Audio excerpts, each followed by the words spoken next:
money and credit. And topic I'm going to cover uh, money as a medium of exchange. Money was modern forms of money, loan activities of bank, terms of credit, formal and informal sector of the economy. Okay, I'm going to start this. I'm going to start this session. Okay, I'm going to start the session asking you one simple question: what is money? Please answer in the comment box below. Waiting for your reply. I repeat, what is money?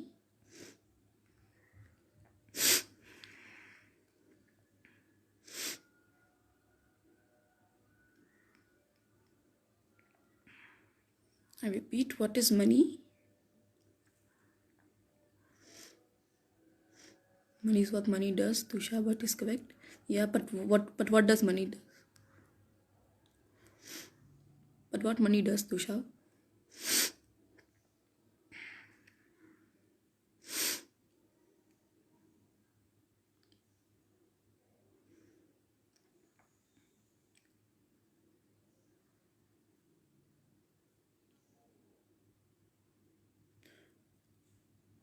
Okay, so I'm going to tell you what money is a medium of exchange, and money can be anything that can be used as medium of exchange. Now, what is the function of money? Well, there are three functions of the money. Divyash answered. Money is any item of equitable, recorded, digital, accepted as payment. Yes, Divyansh is correct. Tusha is also correct. Okay, now what is the function of the money? Money generally has three functions. In order to understand that, we need to understand the barter system. Okay, so barter system is a traditional method of the traditional system of exchanging goods or services. Okay, let me explain you with a for example.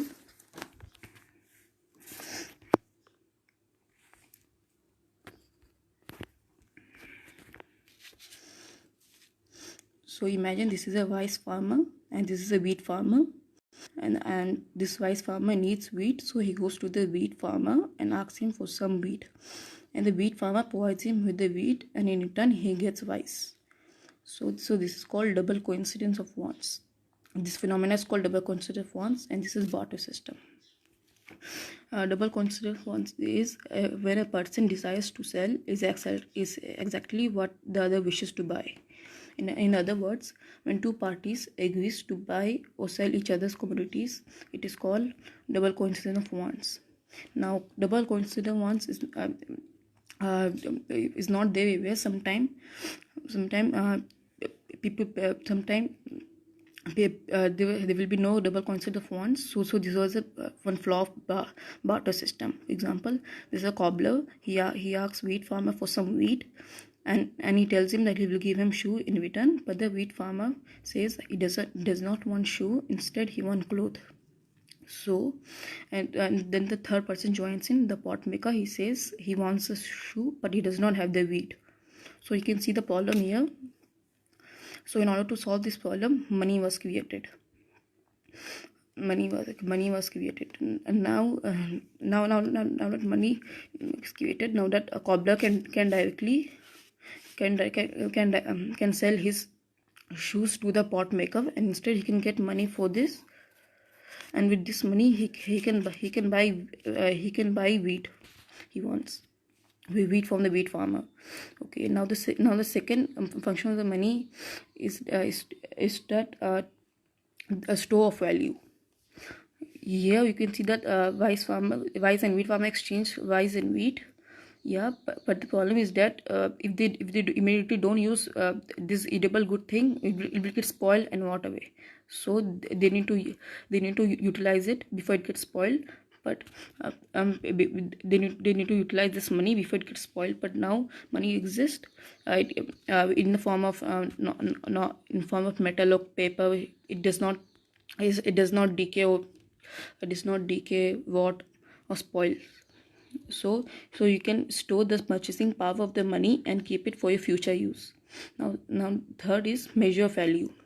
In barter system, this is the third flaw of the barter system, that you cannot measure thing, because for example, what is the how can you first of all, because there was no such as money, so so the price of the shoes and the price of the wheat was not known. People just used to trade with each other, that's it. But now when money comes, the price of this thing started coming. Like for this shoes, the price, let it be 500 rupees, for this 1000 rupees for one bag of wheat. And so this is why money was invented. And these three are the function of the money. A measure of the value of a product or services is determined on the basis of money needed for its possession, and what's the cost of an object. Okay uh, okay at the time, at that time there was no such thing as money. Everyone rely on barter system this time. Okay, now when money was invented, the earliest form of the money was in form of gold coins, or silver, copper coins, etc. But nowadays we have the money in the form of, wait, we have money in the form of paper. Now what is so special about this paper money we have now? After all, it is just made up of paper. The answer is because it is issued by RBI, Reserve Bank of India. Secondly, it is authorized by the government of India, which means it is under the control of government of India. Thirdly, according to law, no organization can issue this currency, and no individuals or organization can refuse payment made in rupees. Okay, now let's move on to the another topic, which is the working of the bank. Okay, so show you this. So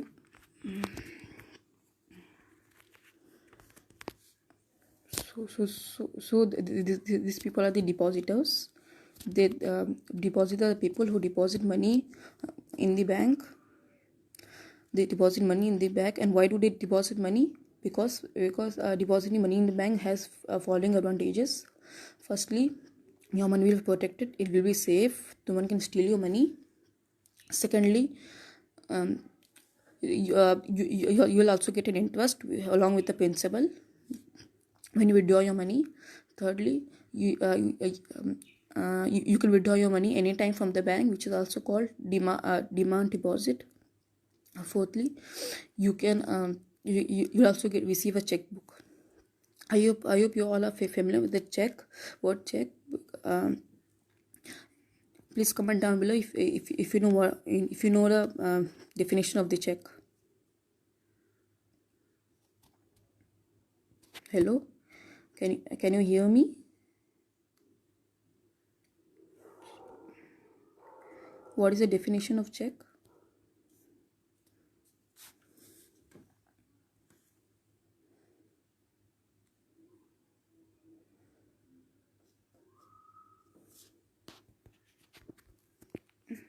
Please comment down below the definition of the check.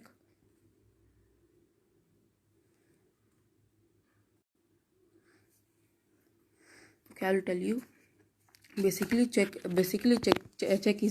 is a paper that instructs the bank to pay a specific amount of money from a person's account to the person on whose name the check has been issued.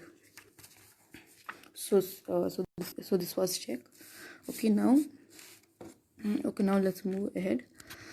And now we know the reason why depositors deposit their money in bank, and then the bank use that deposit money to give loans to the borrowers. Loan or credit and loan both are same thing, and the definition of them the definition of the credit is refers to an agreement in which the lender supplies the borrower with money, goods or services in return for the future payment. So when the borrowers receive money, they will invest that money in the business, and they might make a good profit. And if they made a good profit, they will be able to repay the bank with they will be able to repay the bank with interest, the loan they are taken with interest.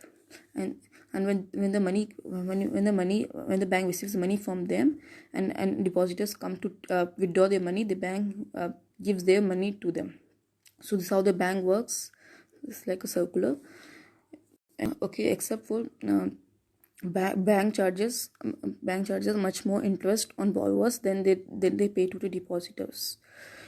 So if you subtract the money, if you subtract the interest given to the depositors from interest charge on the borrowers, it will be the main source of income. Okay, now let's move ahead with the terms of okay, now is taking credit good or bad? Let's check. Okay, is taking credit good or bad? Well, there's no specific answer to this question. It depends upon the situation. For example, imagine there's a person named Salim. Salim, he's a shoe manufacturer. He makes shoes. He has an industry which makes shoes, and so 2 months before the festival season, he receives an order from a trader, large trader, saying that he needs 3,000 shoes to be delivered by the end of the month to him. So now Salim, since 3,000 pair of shoes is quite large number, so he hires few more people, and he needs to buy a lot of raw materials. So in order to make this successful, in order to meet the expenses, he takes a loan from the bank, and in a month time he manages to make 3,000 pair of shoes, and then he sells that shoes to the trader. And then he makes good profit. Then he is able to repay the bank with interest, and he also got a lot of profit with himself, and he got his industry upgraded. So in this situation, we can say that credit played a very vital, important, and positive role. But now let's look at the second situation. Imagine there's a farmer named Krishna. He goes to, he has a small medium piece of land, and before the harvesting season, he before having system, he takes loan from the bank, and for he takes a loan for the bank for the cultivation. And after the but during the midway, his cultivation was hit by the pest, and so all his field was destroyed, all his crops were destroyed, and so he faces loss in this situation, and so he is unable to pay the loan. So the bank, what the bank does is confiscate his some portion of this land and sell it to obtain the payment. So in this situation, you can say that credit played a very negative role. Okay, now let's move to the terms. Every loan agreement specifies on how interest rate the borrowers must pay to the lenders, along with the repayment of the principal addition. A lender may demand collateral against the loan. Now, what is collateral? Collateral is a new word for you. Collateral means the asset the borrowers owns, and he uses this as a guarantee to the lender until the loan is repaid. And so it is important to have collateral for in order to get credit from bank. And then thirdly, the interest rate, collateral, and documentation requirement, and etc. comprises of what is called terms of credit. So if you fulfill the terms of credit, you can get a loan from the bank. Okay, now let's move to the other topic, which is let's move to the last topic, which is formal sector and informal sector credit. Okay, so the formal sector credit, this sector is mainly supervised by RBI. They have to submit information to RBI on how much they are lending to whom, at what rate of interest, etc. It includes bank and cooperatives. Collateral is required. It provides loan comparatively at lower rate. It doesn't lead to debt trap. Involves burden of paperwork. And so now 90% of the rich people goes with formal sector credit, and only 10% people goes with informal sector credit. Informal sector credit, no organization is there to supervise the sector. This mainly consists of money lenders, friends, relatives, traders, landowners, boss, etc. Collateral is not required. This sector charges higher rate of interest. This could lead to debt trap. Does not involve the burden of paperwork. And 85% of the poor people goes with informal sector, and just 15% poor people goes with formal sector. Now you might be wondering, the conditions in the informal sector are very harsh. So why do poor people go with the informal sector? The reason is because, first of all, there's no bank. Most of the villages don't have bank, so they don't have access to the bank. Secondly, they are poor people, so they don't have anything such as collateral. You can use anything such as collateral like land, car, anything, but since they are poor, they don't have. Thirdly, it involves burden of paperwork. Since they are uneducated, so they avoid the burden of paperwork. And so that is for today. Thank you for watching my video, and a special thanks to Sumita ma'am, Shilpi ma'am, and Kamala ma'am for supporting and helping me. Thank you. Bye.